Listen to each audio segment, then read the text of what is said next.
Praise the lord. ఈరోజు వాక్యాంశము అపొస్తలుల కార్యాలు 12:16. వారు తలుపు తీసి అతనిని చూచి విభ్రాంతి నొందిరి. ఆమెన్.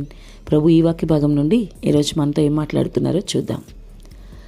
అపొస్తలుల కార్యాల్లో పేతురు బంధించబడినప్పుడు సంఘమంతా కూడా అత్యాశక్తితో ప్రార్థించినప్పుడు వారు ఎక్కడైతే ప్రార్థిస్తున్నారో ఆ ప్రదేశానికి పేతురు రావడం, తలుపు తట్టడం, వారు తలుపు తీసి అతన్ని అక్కడ చూసి విభ్రాంతి నొందడం, ఇదంతా కూడా వాక్యం చెప్తుంది.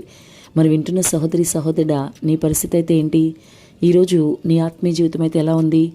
నీవు అనుదినము ప్రార్థించే వ్యక్తివేనా? నీ ప్రార్థనలో జవాబు పొందుకోగలను అన్న పట్టుదల నీకుందా? పొందుకోవాలి అన్న పట్టుదలతోనే ప్రార్థిస్తున్నావా? నీవు కూడా అటువంటి ఆసక్తితో కూడిన ప్రార్థన చేస్తున్నావా? నీవు కూడా విభ్రాంతి నొందేటంతగా జవాబుని పొందుకోగలుగుతున్నావా? అలనాడు పేతురైతే చెరసాల్లో సంఖ్యలతో బంధించబడినప్పుడు సంఘమంతా అత్యాసక్తితో ప్రార్థిస్తూ ఉన్నప్పుడు వారు ప్రార్థించే ప్రదేశానికే పేతురు సంఖ్యలు విడిపించబడి వచ్చినప్పుడు వారు విభ్రాంతి నొందినట్లుగా వాక్యం చెప్తుంది కదా. ప్రార్థించేవారు ప్రార్థించిన విధంగానే చాలా చాలా అద్భుత రీతిలో పేతురు విడిపించబడ్డాడు.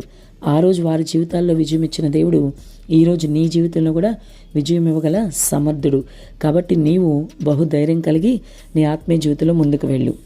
నీవు కూడా అలనాటి ఆదిమ సంఘం వలె అత్యాశక్తితో ప్రార్థిస్తే నీవు కూడా విభ్రాంతి నొందే రీతిలో ప్రభు నీకు సమాధానం ఇవ్వబోతున్నాడు. నువ్వు నమ్మితే దేవుని మహిమను చూస్తావు. నువ్వు కూడా బహు ఆశ్చర్యపడే రీతిలో నా దేవుడు ఎంత గొప్ప కార్యం చేశాడు అని ఆశ్చర్యపడే రీతిలో, అనేకులకి సాక్షిగా ఉండే రీతిలో దేవుడు నీకు కార్యం చేయబోతున్నాడు, విజయం ఇవ్వబోతున్నాడు. నిజంగా నువ్వు నమ్మితే దేవుని మహిమను చూస్తావు. ఈరోజు నువ్వు అటువంటి విభ్రాంతి నొందే విషయం ఆ విధంగా నీకు సమాధానం రావాలి ప్రభు దగ్గర నుంచి అని కోరుకుంటే ఖచ్చితంగా సమాధానం పొందుకోగలుగుతావు. ఆమెన్.